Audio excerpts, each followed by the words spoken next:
Hey, everybody, welcome back to the podcast. It is always up to speed with Formula One here on the Overtime Media Network. Mark Daly here tonight. Yes, I'm all by myself, so the show is only going to be half as good as it is usually each and every week. And this is, well, I guess I'm going to have to take ownership for this. Work, again, has been absolutely insanely crazy busy over the past week or so. I texted Mark last night, and I was just quite upfront and honest and said, look, I'm not going to be able to do it on the usual night, and hopefully we can do it on Friday. And Mark was like, oh, yeah, sure, no problem.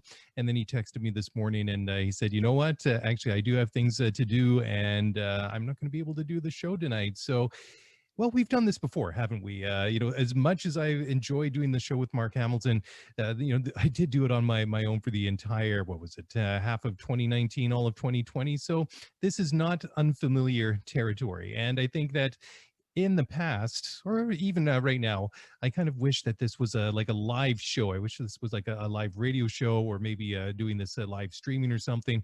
I wish we could go to like the phone lines or something. Let's just open it up and get listener calls in and talk about whatever we want to talk about on the show. And get in on the action, guys. Call 555-1234. That's not really the phone number, but it would be kind of cool if that was indeed the case. And just on top of all of that, just to make it more frustrating to get the show up and running this evening, I was sitting down getting all the audio equipment hooked up, and well, nothing happened. And I've sort of been going through this procedure to go cable by cable by cable. And of course, it was probably the most obvious one. It was the mic cable that wasn't working. So trying to look for the spare mic cables that I have around here, because I used to do another podcast for Major League Soccer and the Vancouver Whitecaps, and we always used to, and this is of course pre-pandemic days, and my partner Jorge and I, we used to sit down here in this very room each and every week, face to face, and record the show. And so I always had two microphones set up, and occasionally, if things didn't work out, we would do over Skype or Zoom or whatever. I guess we used to do it more via Skype. Zoom is more of a 2020 and beyond. Anyway, so 2019 and beyond was always via Skype. And of course, I've got tons of mic cables around, but ever since we stopped doing that show and I focused solely on Formula One, and of course, since Mark has joined up, we're not supposed to get together indoors until this COVID thing dies down. So we've been doing it virtually, and it seems to work pretty well. But of course, when I need to find a mic cable, they're all buried away in the storage and couldn't find anything. But anyways, we'll just leave it at that. How are your weeks going? It's weekend now, and of course, we're a day behind schedule, and we have the free practice in the bag, literally just hours away from qualifying at Imola. Yes, finally, we're going to get to round 2 of the 2021 Formula One World Championship. And it's kind of funny, it really feels like Bahrain was a long time ago, 3 weeks ago, and it's dragged, but it happened. It hasn't. But I must admit that I'm quite happy that I've had the extra week in between, purely from selfish motivations, because I've been working over the weekends, and finally got to a point where I can put everything aside, or I've moved past it, and can get back to enjoying all the fun things. And well, since we can't actually do the live call-in, and let's hope one of these days we can actually do so, at least we can go to the mailbag. And I have one email here from Brian McCarthy, reaching out from Ireland once again. And thanks again for the email, Brian. And among other things, he wanted to talk about the race day coverage. Anyway, so I'll just read from Brian's email. He says, for me as a newer fan, all I know is that Hamilton has been 30 plus seconds in front of everyone else. Is very annoying no matter what happens, that they just focus on the leader of the race, when there are often so much interesting battles going on lower in the grid. Last year, we basically didn't see Gasly or Perez in their amazing F1 wins until they got into the top 3.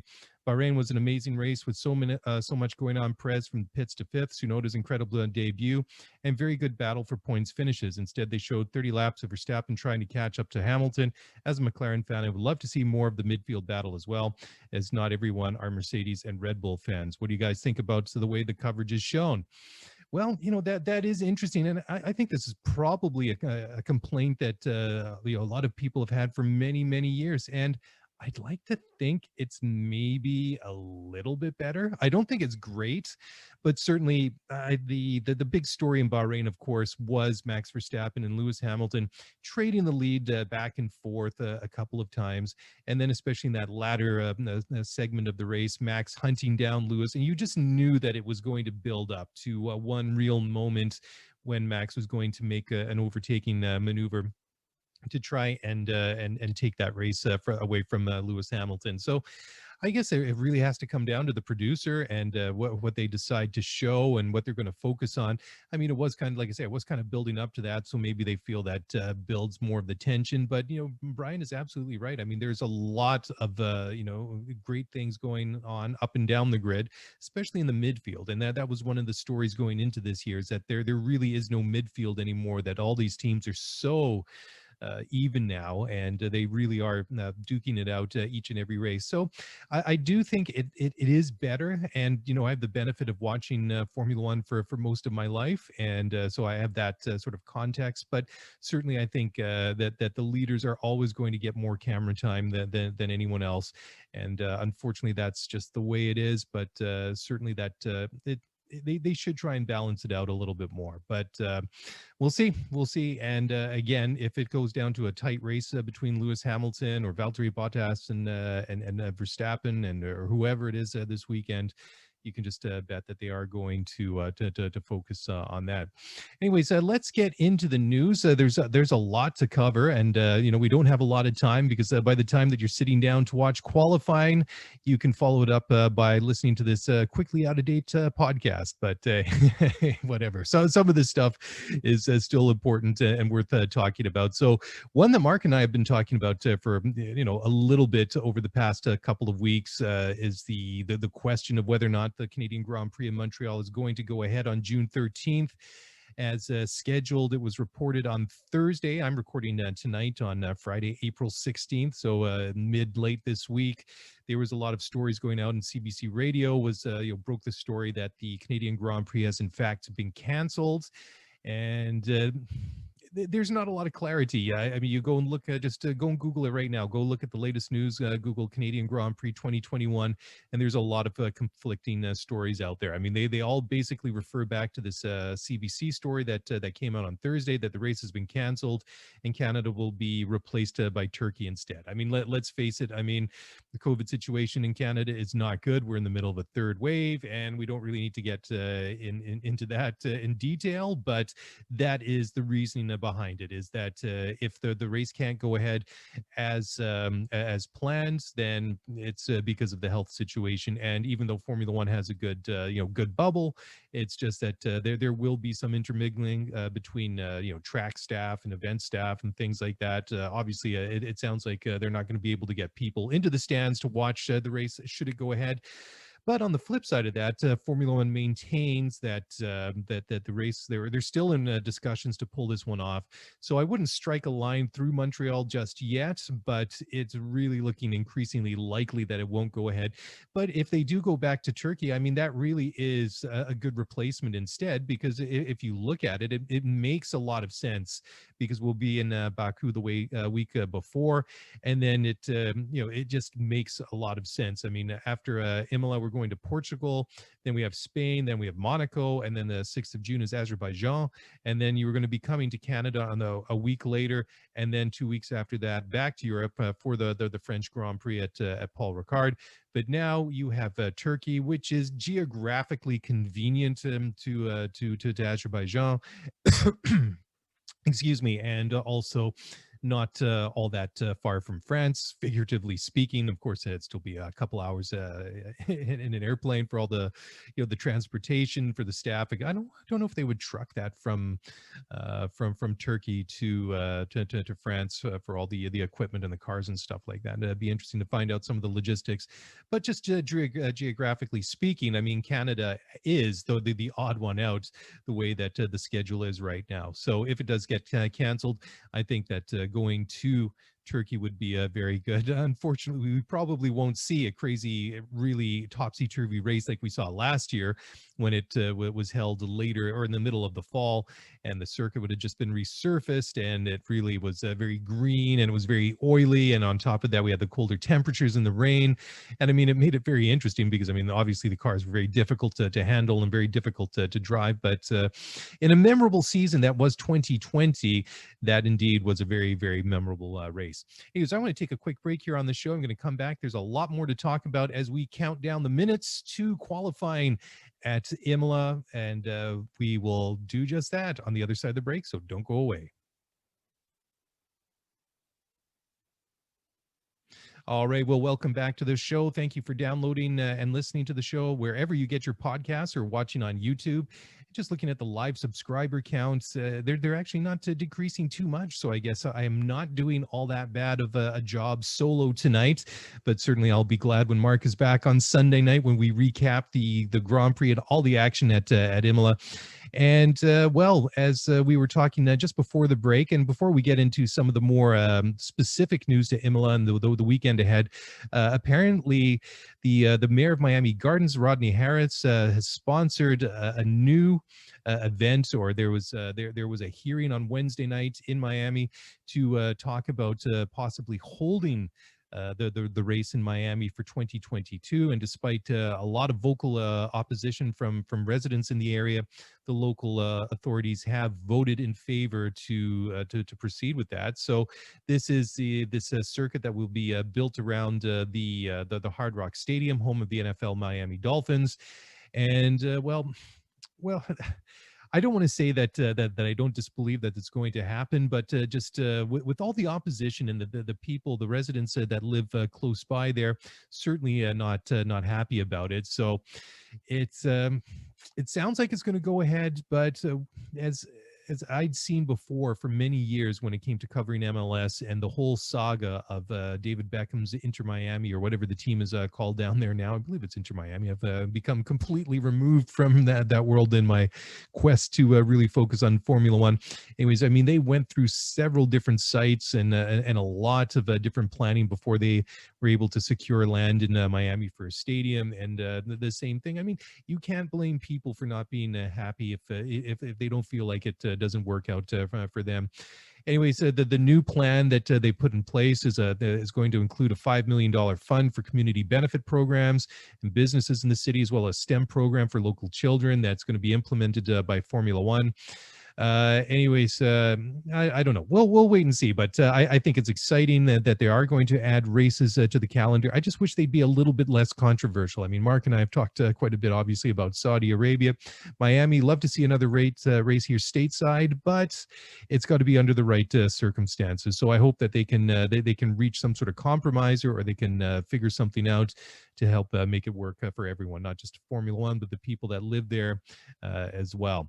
Anyway, so let's get to the action on the track itself. You know, after such an exciting race in Bahrain 3 weeks ago, where it looked like that Mercedes just didn't have the advantage, the domineering advantage that they've really had over the rest of the field for the past several years, it seemed a lot more even, didn't it? I mean, that was really exciting the way that one finished up, and it was very exciting the way that it really looked like it was going to be a real battle between Lewis Hamilton. And I've had a lot of feedback, heard from a lot of people that listen to the show that have made, and of course, I think this is a very astute and a very good comment, that you know, we're all really gushing and excited that they had such a great battle in Bahrain. But what if this is just a flash in the pan? Just because it happened then doesn't mean it's going to happen all season long. And I totally get that. I totally understand that. And of course, we really won't know how this season is going to shake out until we get more races under our belt. We've only got one. We're on the cusp of the second race. And ominously enough, it was the two Mercedes that were fastest in FP2. Valtteri Bottas ran 25 laps. His fastest lap time was a 1:15.551. Lewis Hamilton, his teammate, ran one extra lap. His fastest lap was a 1:15.561, so only 100th of a second behind. Pierre Gasly, surprisingly enough, in the AlphaTauri. He was third. His fastest time was a 1:15.629, and then fourth and fifth, surprisingly, was the two Ferraris, and the quickest of the two was Carlos Sainz. His quickest time was a 1:15.834, so just under 3/10 of a second behind Bottas's quickest time. And then there's quite a gap by the time you get to Charles Leclerc. His quickest time was 1:16.371, so 8/10 off of the pace there.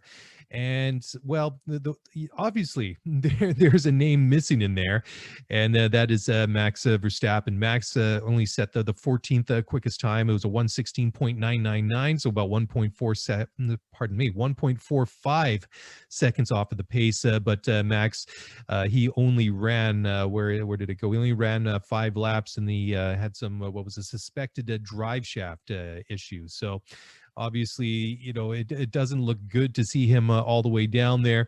And Sergio Perez, I mean, not bad from Sergio, obviously still settling into the team. He was 6th fastest in the second Red Bull. His fastest time was a 1:16.411, so about 8.5 tenths off of the pace there. And I don't really put a lot of stock into free practice. I take, well, I mean, it is a good indication of how pacey and how fast everyone is, but you have to take it a little, I think, with a little bit of a pinch of salt at sometimes. I don't think it's a real accurate indicator sometimes of the way that things are going to go, and we'll really get a true indication of their pace, at least in qualifying trim, in well, not just this weekend, but each and every race. But certainly Max having some mechanical issues, and certainly we want to see that battle rekindled between himself and Lewis Hamilton this weekend. So they're going to have their work cut out from them. Cut out for them, and certainly they can't have these different gremlins and things haunting them. I mean, Red Bull said before the season this was the most prepared that they've ever been in the V6 turbo hybrid era. And well, Sergio Perez had some of his problems. He had well, I mean, he made into Q2, didn't make into Q3, and then he had some technical little glitches before the start of the race when he had to start from the pits. But yeah, they're gonna have to sort it out because they don't want to go backwards and then give Mercedes an advantage, because if they do, they're just going to walk away with it, and they're going to build up a lead, which will be very, very difficult to break down. So obviously, one of the stories out of practice so far is the increased pace, the improvement of Ferrari, and that is another story that we've really been keeping our eyes on, because Ferrari obviously really dropping into the abyss last season, obviously not very quick, and we've talked about that many times. The supposed fuel map that was imposed on them because of the that secret deal that they had in place with the FIA after 2019. Who knows? That hasn't been proven one way or another, but certainly, like we've talked about many times, it is very fascinating and fun to talk about. But they are looking a little bit better. Lando Norris, the McLaren driver, says that it's not really a surprise, and he told Sky Sports, quote, "In Bahrain, they were definitely quicker than us in the majority of corners, not all of them, but here they look very quick. I don't think it's something we didn't expect. Maybe they're a bit quicker than we expected, but we knew in some races they'd be ahead, in some races we'd be ahead. It's Ferrari. If there's one team at the moment that's going to make a big improvement somewhere, it's them. So it's not a surprise. Maybe it's a bit faster than we anticipated, but not a shock," end quote. And that is true. At some point, Ferrari are going to get it figured out, and they are going to get they're going to get back to where they should be, and that should be challenging for wins, and hopefully, if you're a Ferrari fan, challenging for championships as well. But they have really been in not a good place over the past year or so, even going back to 2019. I mean, 2017, 2018, very exciting. I mean, Sebastian Vettel challenging Lewis Hamilton. We're going to talk about that later in the show.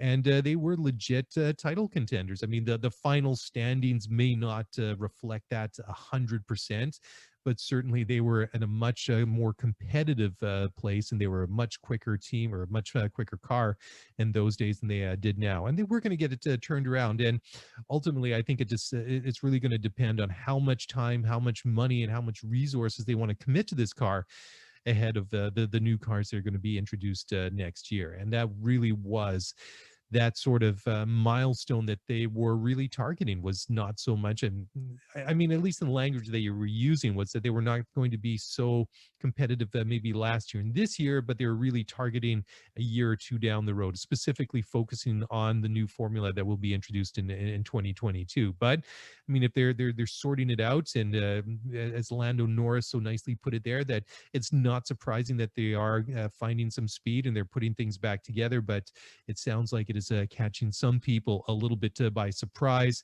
and they're doing it a little bit a little bit quicker than they were expecting in some of the teams.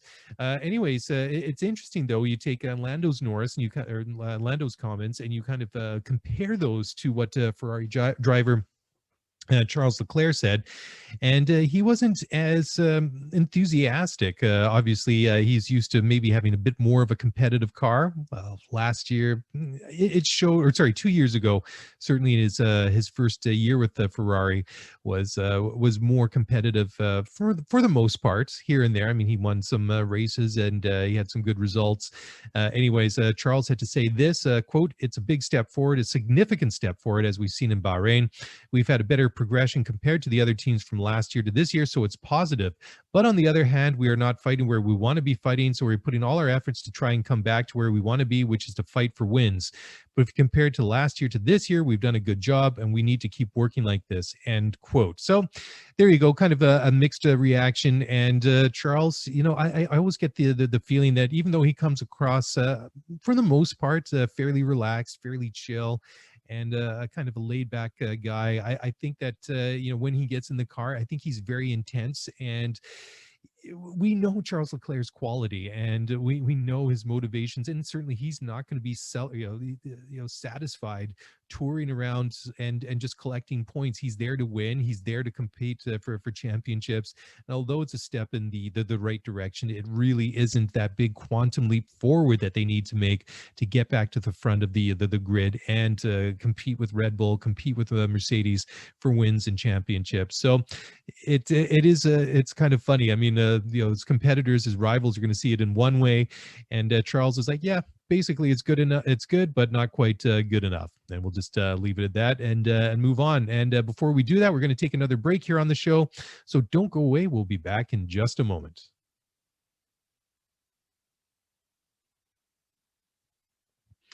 All right. Well, welcome back. And we are talking about the latest Formula One news. And we're going to go back to Red Bull, and Sergio Perez, Max Verstappen's teammate, said he believes that the team still needs to take more risks in qualifying with their strategy to really make the most of what they can do. And this, well, I mean, obviously he didn't make it of Q2 a couple of weeks ago, but certainly I think that when it comes to Red Bull, I think that they really have to think outside of the box, really be unorthodox, and maybe be quite aggressive and do things that they might not have normally done. I don't want to say it's a desperation to try and do that to beat Mercedes, because I don't think that they really are a team that is desperate. I think that they're a team that knows that there's an opportunity there.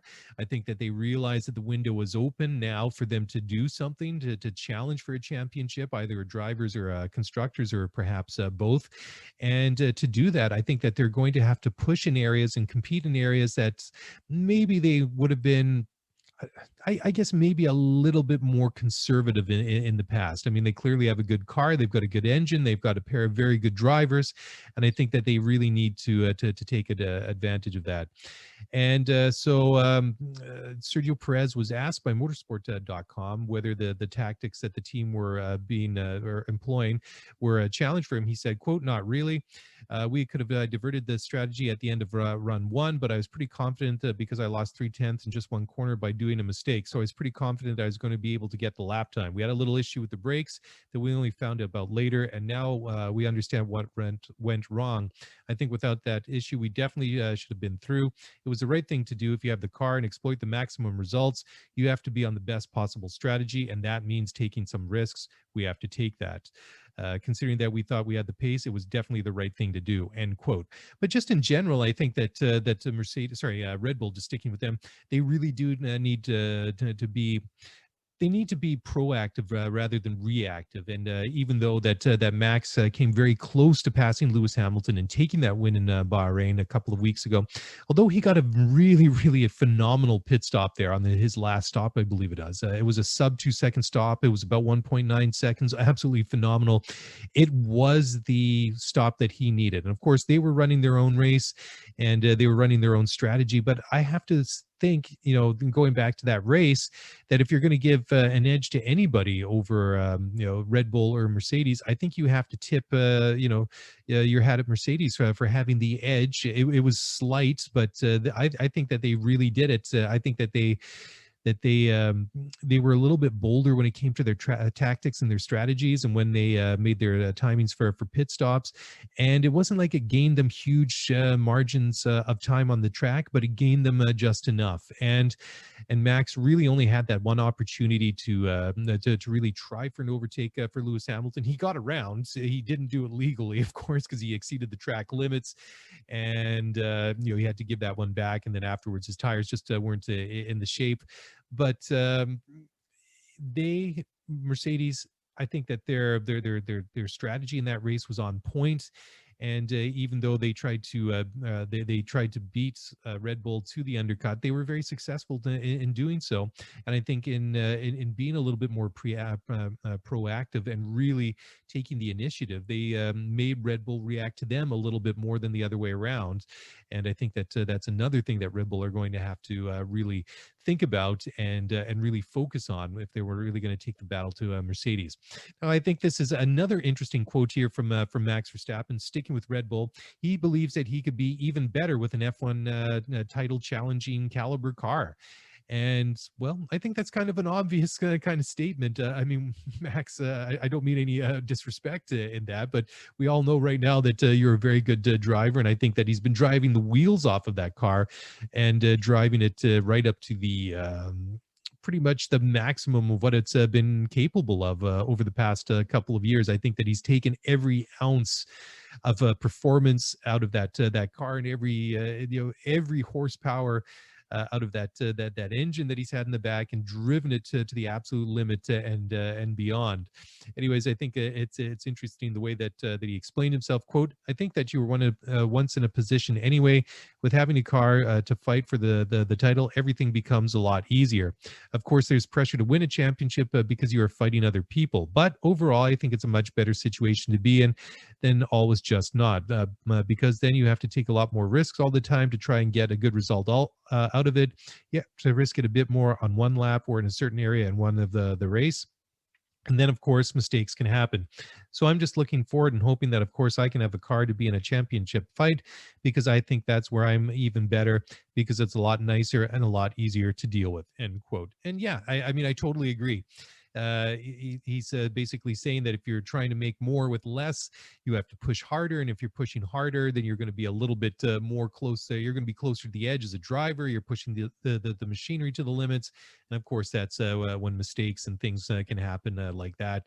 When, compared to having a car that's maybe a little bit, more dominating than everyone else, then certainly he's going to be in a much better situation. I guess it's kind of scary too. I mean, if we've seen Max do what he can do in equipment that maybe isn't as good, obviously, when it comes to what the Mercedes guys have, that must, I think that might be one of those comments if you're one of his rivals, thinking, God, if Max is already this good in maybe subpar equipment, so what's he going to be like if he gets a car that's the same caliber of the Mercedes that Lewis Hamilton and his teammates have had over the over the past basically decade? And I think that might really I think it might scare a few people, for lack of a better term.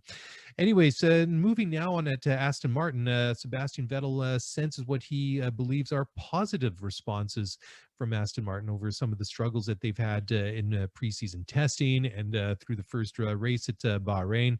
I mean, it was frustrating to watch them. And of course, they're one of these low rake concept cars, just like Mercedes. And these are some of the teams that running that concept that are struggling more than the rest. I mean, Lance Stroll was only able to eke out a single point, and Sebastian, of course, he didn't make it out of Q1, and then he got sort of tangled up in all of those yellow flags on the last hot lap in Q1.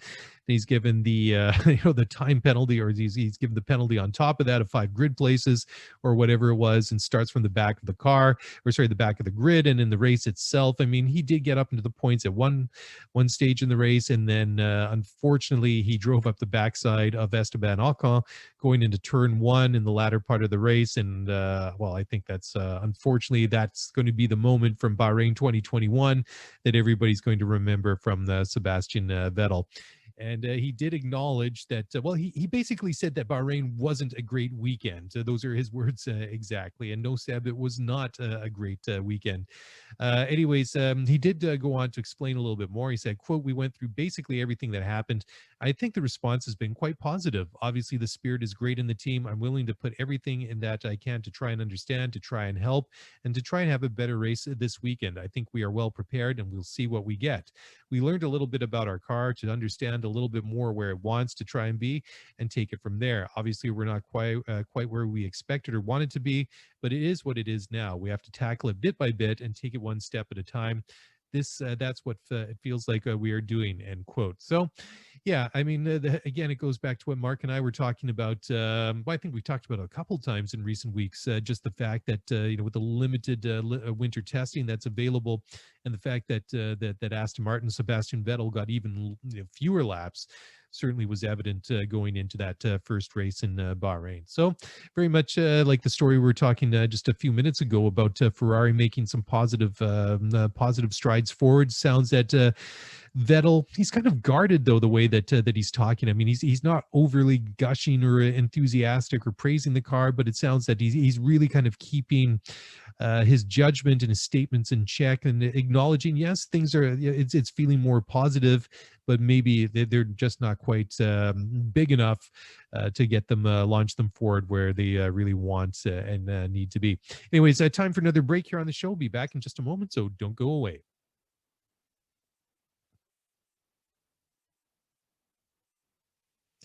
All right. Well, welcome back to the show. Mark Daly here, breaking down all the latest Formula One news as we count down the minutes to qualifying at Imola, which is set to get going just in about 5 hours from now, where I sit here now as the clock ticks over. It is now 12 a.m. here on the west coast of North America on Pacific Standard Time, and qualifying set to get going at 0500 hours here locally. And maybe by the time that I get the show all recorded and cut and edited and posted, I'll be able to sit down and watch qualifying. But it actually doesn't take that long. And I do plan to get up early in the morning to go out and get a bike ride in, get in some exercise. So I think I'll watch it when I come home and I sit down and have my breakfast. Seems like a nice way to spend the morning. Anyways, Aston Martin, just sticking with them, they're trying to push the FIA to really cut the gap between the high and low rake F1 cars, and they want the FIA to tweak the aero rules to make things a little bit more equal between the two concepts. And so this is really being pushed by Aston Martin team principal Otmar Safnauer. He's expressed what he calls some unease, which the new rules were brought in by the FIA with the two key issues that are that really understood to be the big focus here. So the first issue is whether or not it was right for the FIA to push the floor changes through on safety grounds, and with when Pirelli, the tire supplier, making a more robust rubber for this season, which would have coped better and handled the higher downforce levels that were expected at any rate. And well, Safnauer, he was pretty adamant and clear that what the safety matter was. Anyways, he said the regulation change that was made for safety reasons, that kind of governance rests solely on the FIA. Like I said, I think the type of regulation change rests solely with the FAA. They're the experts. I think the right thing to do is to have the discussions with the FAA and find out exactly what happened and why. Then we can see if there's something that can be done and make it more equitable. I think that's the right thing to do. We as a team have to work hard to try and claw back everything we can, but at the same time, we should be having the discussions with the FAA to make it more equitable. Now, you kind of take this up against a man that always seems to have an opinion and a comment on everything, and that is Red Bull team principal Christian Horner. And he believes that Aston Martin are being a little naive in their approach and their comments that they want the FAA and Formula One to tweak the aero rules. And I think it's kind of interesting. Horner had the following to say, quotes, "We had a sample of the Mercedes that won the race with what we classify as a low rate car. They had absolutely equal, if not maybe better, tire degradation than we had in Bahrain. They looked mighty impressive here, and we've only run at one circuit so far. But ignoring all of that, there is a process for regulations to be introduced, and they voted through unanimously through the different regulations. Aston Martin, a Racing Point, would have had to vote for before being passed through the Formula One Commission and to the World Motorsport Council. They all voted through unanimously. When there was a front wing change a few years ago, it really hurt us. We voted against it, but you have to accept it. It seems a little naive to think that suddenly the rules are going to get changed after a sample of a single race, after that process is fully being fully followed.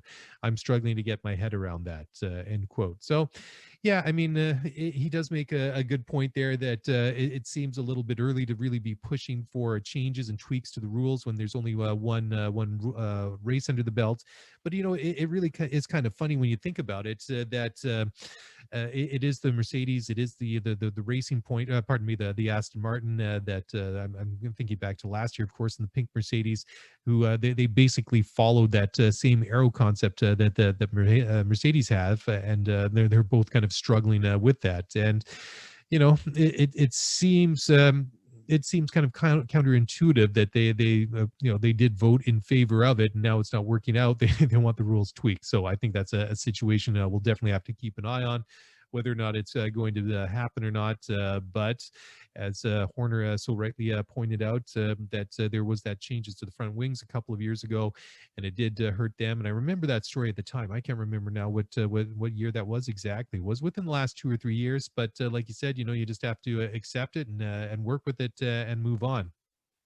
Now, moving on to the next story, and this one would drive Mark Hamilton absolutely crazy because I always seem to have a Valtteri Bottas story each and every week, and I think that Mark has really moved on from anything Valtteri Bottas, other than I guess if he makes some headlines for winning a race or maybe contending for the title, which obviously probably isn't going to happen. Anyways, Toto Wolff, team principal at Mercedes, doubts that Valtteri came close to retiring after team orders in Russia a couple of years ago, and this came from the comments that Valtteri Bottas made in season 3 of Formula One Drive to Survive on Netflix. Anyways, this really was going back almost 3 years ago now to the 2018 Russian Grand Prix, when Bottas was asked. He was leading the race. I mean, he's always run very well there. He's always done very good at Sochi. Anyways, there he was asked to move over for Lewis Hamilton to protect their 1-2 finish, and then also Lewis was contending for the title, although at that point he'd already built up a fairly healthy lead in the championship.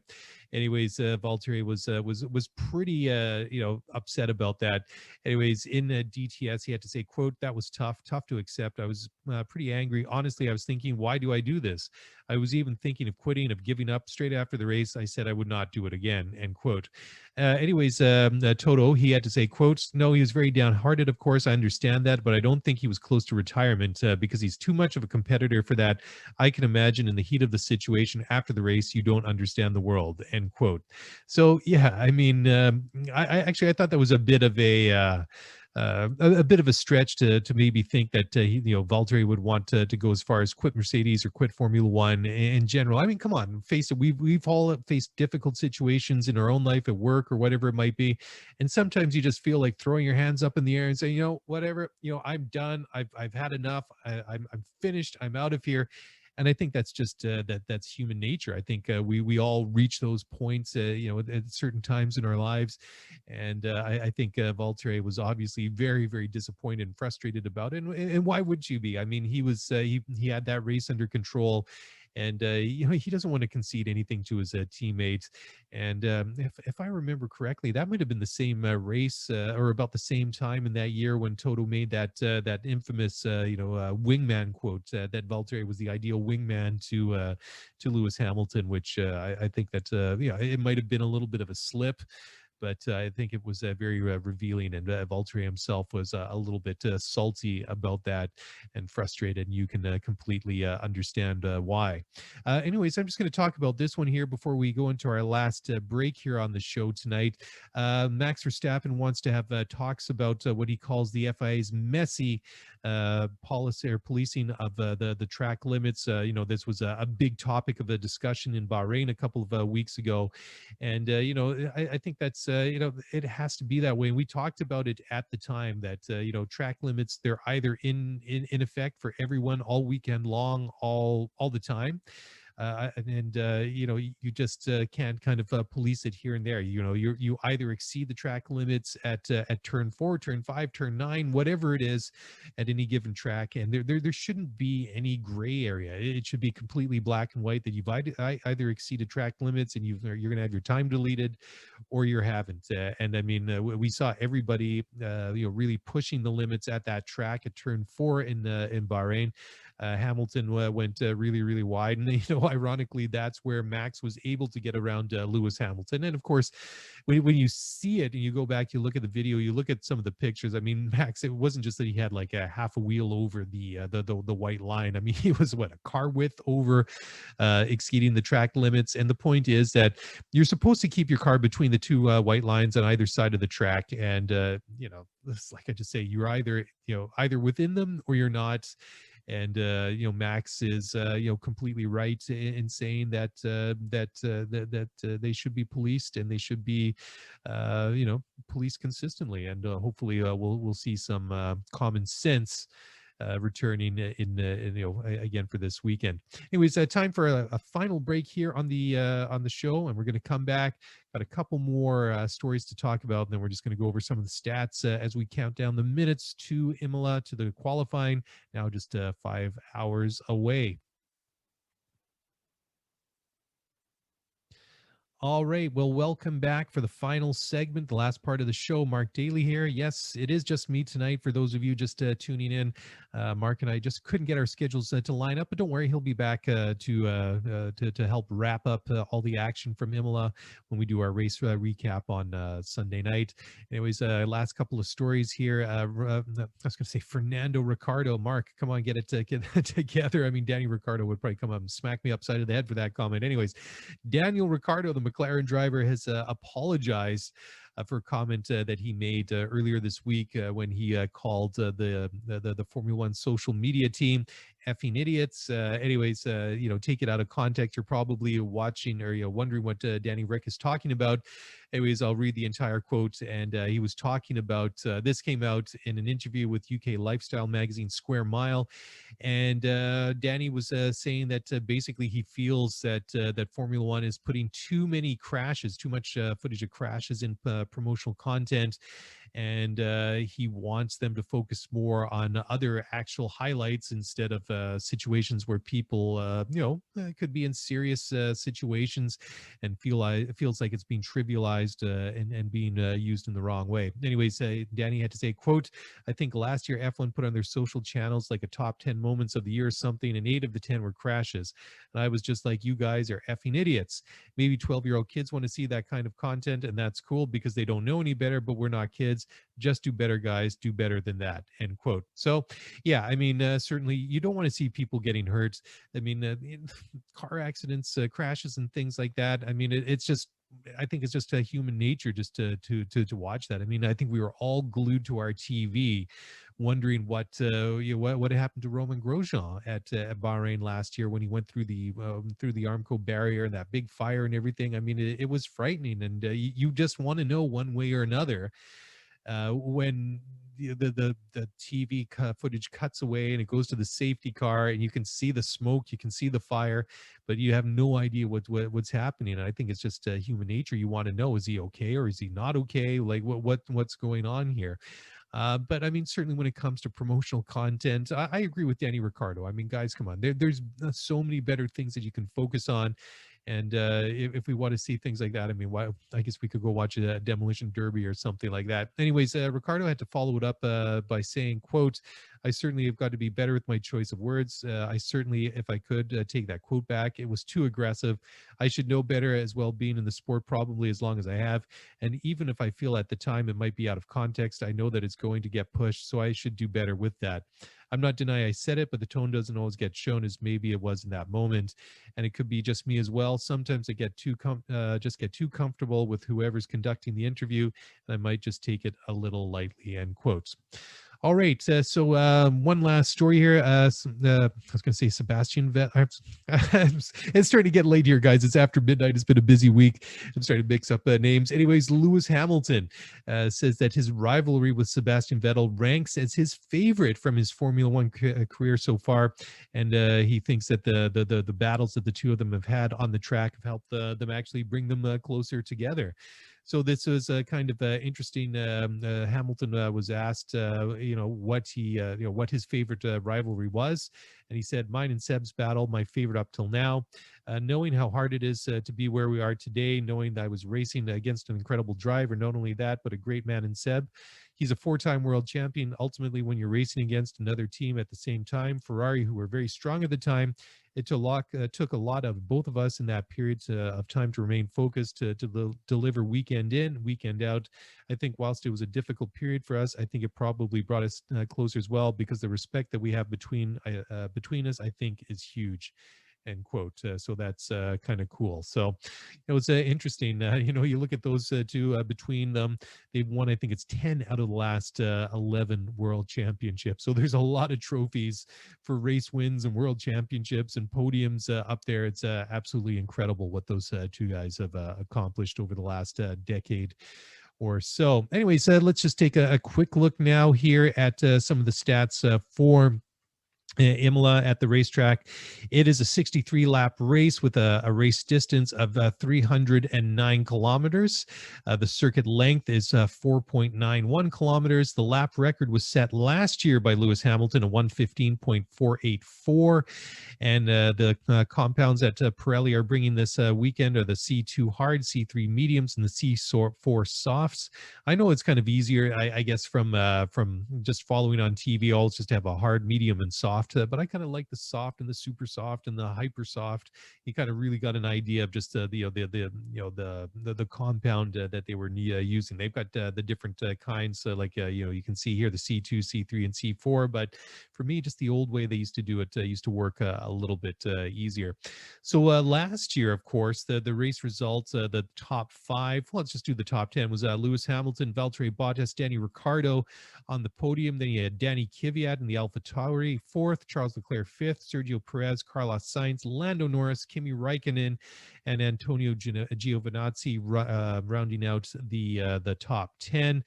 Max Verstappen crashing out of that race, and George Russell putting it into the wall under the safety car. Those were some of the the memorable moments from that race. But looking forward to this one, and as I said earlier in the show, that we will get a good idea that how close Mercedes and Red Bull are between the two of them, and I'm really hoping that we can see a repeat of Bahrain a couple of weeks ago. I think it was a little bit disappointing that Max didn't get more time in during free practice, but again, take that with a bit of a pinch of salt. I'm really looking forward to seeing qualifying when it gets going in a couple of hours from now, and ultimately how it shakes out on Sunday afternoon. And of course, this is interesting. I mean, Imola wasn't even on the radar just a year or so ago. I mean, it really came back into well, I don't want to say the limelight, but it came back onto the Formula One circuit last year after the season had to be retooled and put back together because of the pandemic and everything that was canceled. And that's why the lap record. Lewis's time was from last year, because it was the first time the Formula One went to Imola since 2006. They actually had a really long run. I mean, they had the Italian Grand Prix there in 1980, and then it was called the San Marino Grand Prix from 81 to 2006. And then we had basically almost a 15-year gap in between. But I quite enjoyed it last year. Really looking forward to going back this year, and really seeing the way, or looking forward to see how it pans out. Anyways, that is it for me. Hopefully the show didn't lack anything too much without Mark. Like I said, I missed not having him here tonight, but looking forward to hearing his opinions and his takes on things when we come back on Sunday night. And if you want to get in touch, easiest ways to do so on Twitter at Scuderia F1 Pod, or via email at scuderiaf1pod@gmail.com. And that's it. That's a wrap. Enjoy qualifying. Enjoy the race. We'll be back in a couple of days. And until then, that's bye for now.